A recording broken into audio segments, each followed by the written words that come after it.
polisi liar. Sudah kita keluarkan anjuran itu.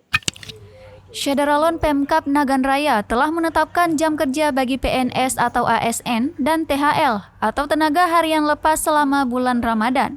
Jam kerja bagi ASN dan THL lingkup Pemkab telah dikurangi, sehingga para pekerja akan pulang lebih cepat 1 jam dari hari biasa.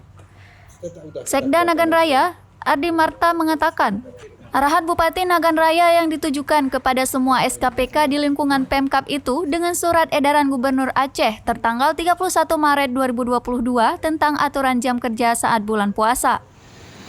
Bahwa dalam pelaksanaan hari kerja itu kita target hari Senin sampai Kamis itu jam 8 sampai dengan jam 15 WIB dengan waktu istirahat dari jam 12.30 sampai dengan jam 1. Nah, kemudian untuk hari Jumat dari jam 8 sampai dan jam 14, jam 16, jam 8 sampai jam 16 dan waktu istirahat dari jam 12 sampai dengan jam 13.30.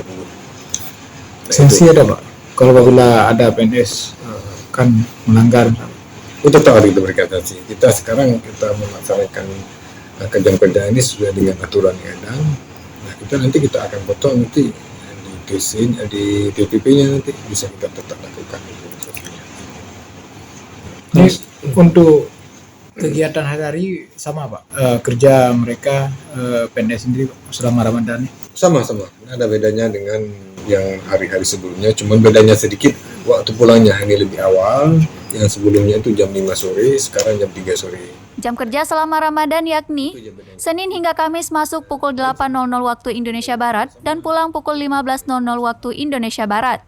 Sementara khusus hari Jumat, pegawai masuk pukul 8.00 waktu Indonesia Barat dan pulang pukul 16.00 waktu Indonesia Barat.